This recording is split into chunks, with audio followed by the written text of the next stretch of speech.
Hi, I'm Dee Dee Bass-Wilbon. And I'm Dina Bass-Williams. And we are the Bass Sisters. And this is Policy and Pound Cake. Today, we have a really great conversation coming up. Yes, Reverend Wendy Hamilton, one of my former colleagues when I was on the Hill, worked on the Hill, known her for almost 20 years. We're going to be talking about the leaked papers. The leaked opinion, draft opinion. Regarding Roe versus Wade. And that has been a very heated and passionate discussion among a lot of people. Yes, right? It has been. And I think that the conversation that we're going to have today, I think it's needed. And I'm glad and I'm excited about it because we should be able to have these conversations with people that we disagree with. Right. And you and I do try to model civil discourse. Sometimes it works. Most times it works. Sometimes it doesn't. We're excited to have this conversation with Wendy. So stick around.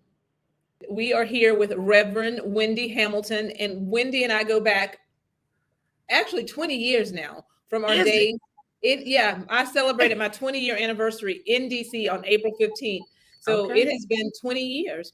When I was on the House side and you were on the Senate side, we were young staffers way back when. And now look at you, you're running for Congress. Tell us about that. Yeah, well, thank you so much. It's excellent to see you. And hello, that's your sister, I believe. Hello. Yes, nice to see you. Yeah, but here I am 20 years later, and I am running for DC delegate to the United States House of Representatives in 2022. So I am running to give DC options because I believe that those are important. I believe our democracy calls for that. But I'm also running because I believe in the future of this city. Despite what other people might say about it being a swamp and all of that, it has its swampy parts. But I'd like to say the swamp is Washington. It's on the other side of Pennsylvania. I'm running for the district, which is across Pennsylvania, that's got 690,000 residents who are just trying to live and survive and thrive like everybody else. And don't keep lumping us in with what's going on the other side of the city, because that's them and we're us, and that's who I'm running to represent.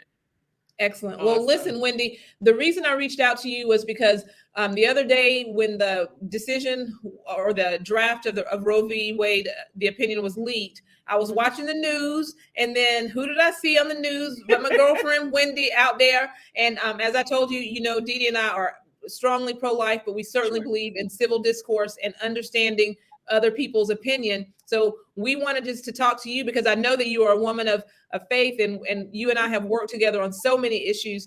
And we just wanted to hear from you, like why. So for those of you who don't know, Dee Dee and I are adamantly pro-life. Right. Why were you on the outrage and on the other side yesterday?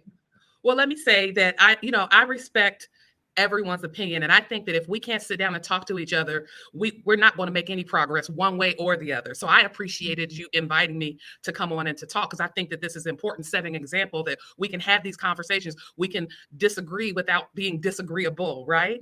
And so for me, yes, I am pro-choice, and that's what prompted me the other night. But even more so than that, as I just said, I'm running for DC delegate. And so the possibility of the Roe versus Wade being overturned would have a more immediate impact on DC because we're not a state.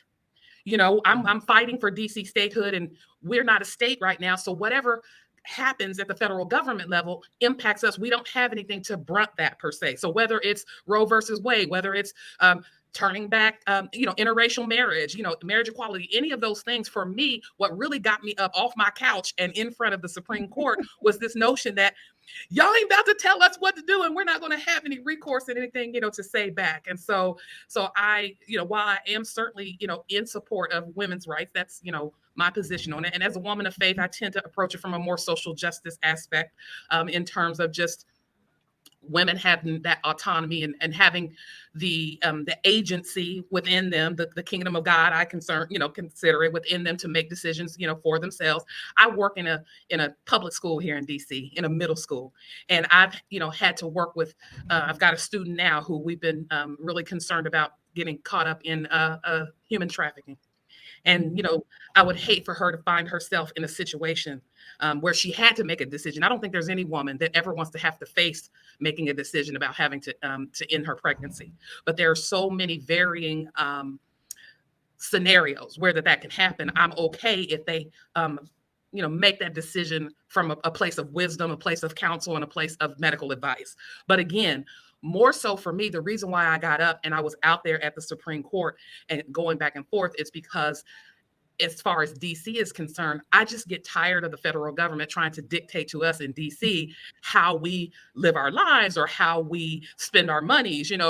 After everyone else, puts in their dibs for the federal budget, DC gets the crumbs. We get the leftovers. Now, I didn't realize that. We have been hearing that it'll be kicked back to the states, but in the case of DC, it won't be kicked back. The decision is made when the decision is made. So, like, for instance, when the announcement came out the other night, California, automatically moved. Their state legislature said, okay, well, it's not going to matter to us. We're going to codify, Roe in their version of it in California. So they'll still, abortion will still remain legal. But whereas in other states, perhaps more conservative states, if it's overturned and they ban it, say in Alabama, and say a young lady finds herself in a position of, needing to or wanting to have an abortion, or a woman, that she would have to travel to like Illinois or California, in order to have that service provided. And so, but DC, if we get a Republican Congress, they can ban, abortion in DC outright, and we don't have any recourse.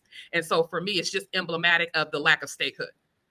Okay. And Reverend Hamilton, it is very wonderful to have you, and it's so nice to finally meet you, because my sister said some wonderful things about you. I paid her. No, I just wanted to ask, I understand about DC statehood and everything. Correct. But when you're talking about women or people having a choice and making a choice, when does life begin? Because for me, and like Gina said, we are Bible believing Christians. When do you believe that life actually begins in a woman's womb?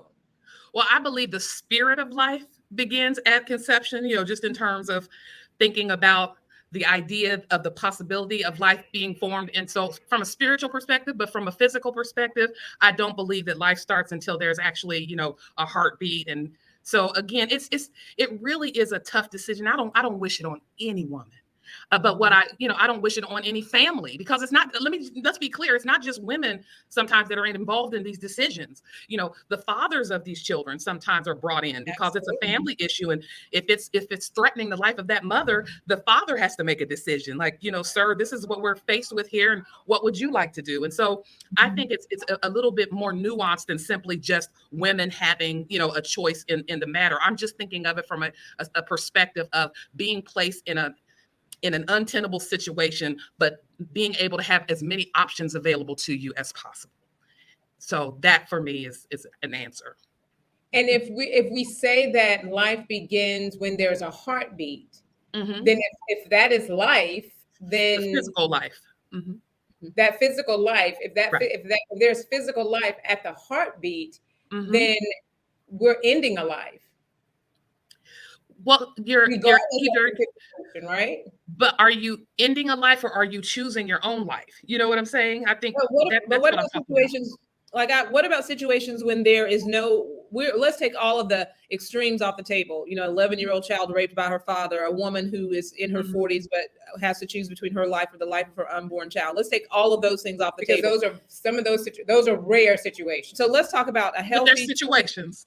But but even if we're talking about compromise, I'm going to be honest with you, we don't want to give on any of it, right? But if we can save any life, let's say the adamant pro-lifers give you 11-year-old raped by her father, 40-year-old who's going to lose her life if she bears the child. If we give you that, would the adamant pro-choice movement give us 15 weeks, 7 months, 6 months?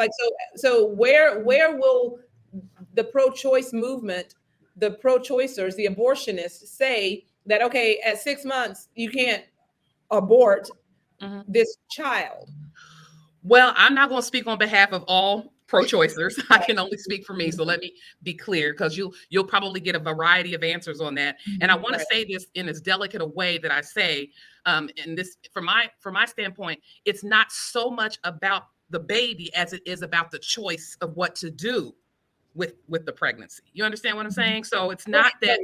So I hear what you're saying about, if we give you the extreme situations and, will you give us this? That's the whole issue about it. I don't think it's anyone's to give other than the person who is actually facing the choice that needs to be made in that instance. And so that's where for most folks is the rub. It's like It's without not having any decision to make information, a- without understanding a nuance, without knowing why the woman finds themselves, why a family finds themselves in the desperate situation or the tragic situation of even having to consider this as an option. We not having all of the information, are not in a position to impose what we think they should do in that given instance, because we don't have all the information. We're not them. We're all one, tragic, decision away from being faced to making a choice that we never thought we would ever have to make. And so I just try to have a little bit of grace and say, listen, I don't know why you're in this position and making that particular decision or having to make it, but it's not about me. It's not about where I believe or what I believe about it. I'm just here to support you in what you believe is the best choice for you in this moment and given this particular setting or situation. But who's going to speak for that baby who does have a heartbeat? That baby who is living and breathing and is able to live outside that mother's womb to possibly one day have a baby of his or her own. Who's going to speak for that for that baby? Right. And again, if it's a baby, if it's yours or yours, Dina, I don't feel like it is my place in particular, because I don't know your given situation. I don't know what's put you there.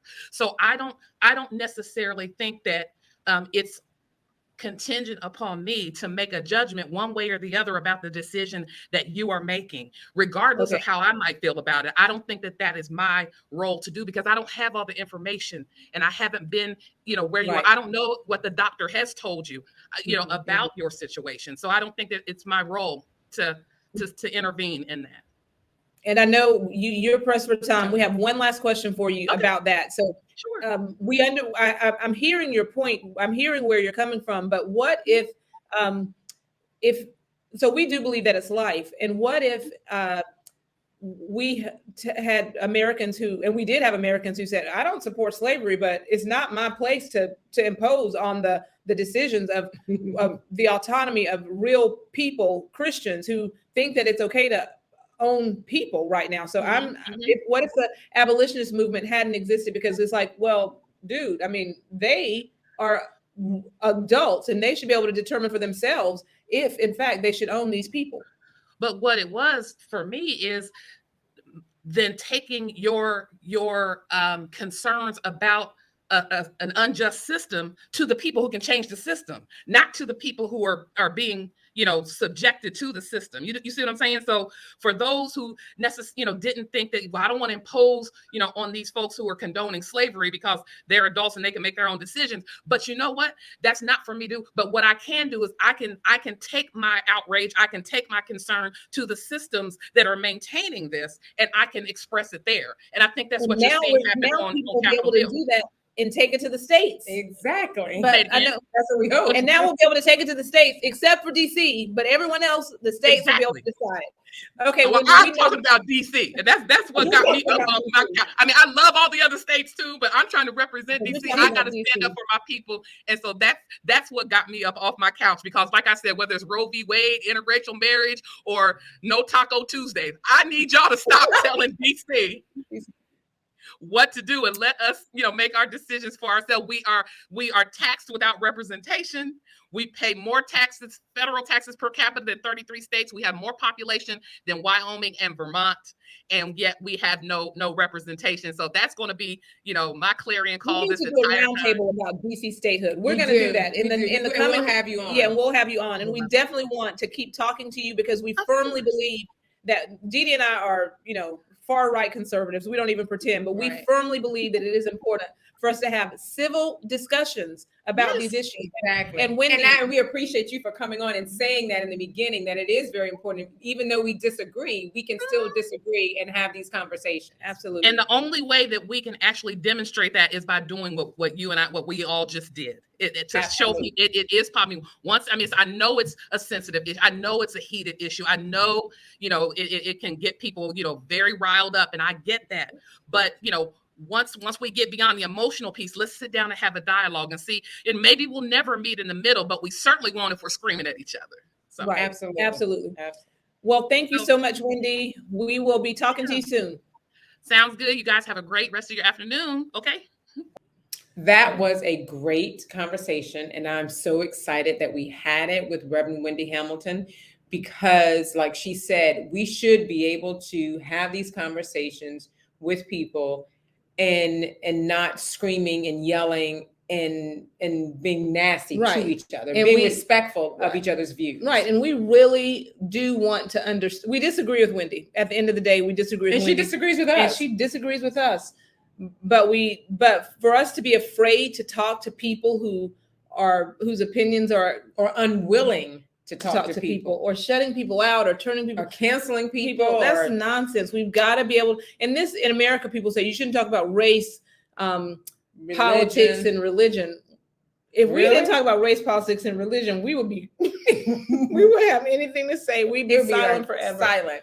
But we teach our kids, you teach your niece and nephews, I teach my kids, you have to allow other people to express their opinions, and you have to be respectful of their opinions, even if you disagree with them. You know what I mean? Absolutely. And that is what happened just now. And I appreciate that. Yeah, because I totally disagree with Wendy, because I believe it's life. I know you believe it's life. So let's talk about that. Where do you, so if it is in fact life, then we feel like you shouldn't have a right to end it, whether it's, and you 90-year-old life, 90 years, or 9 months. Dina says end it. People say abort. To me, if it's life, if there is a heartbeat, and you kill it, you're killing it. If that heart is no longer beating, you killed life. Right.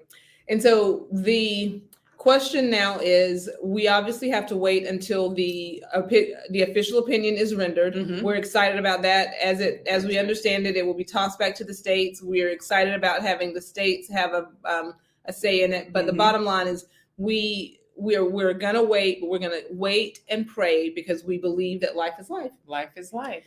Well, that's it for our show today. We thank you so much for tuning in. We hope that you continue to tune in and share, like, and follow us on Policy and Pound Cake. Also, don't forget, our ebook is on sale right now for only $3. Only $3. You can still get the paperback for those of you who like the paperbacks or holding a physical book. That's you can buy that on Amazon as well. But the ebook is just $3. Just $3. And it's Mother's Day coming up, so it will be a great gift for your mother. So definitely do that. But stay tuned. Again, like, share, follow, and we will see you next time. In case you missed them, you can listen to archived episodes of Policy and Pound Cake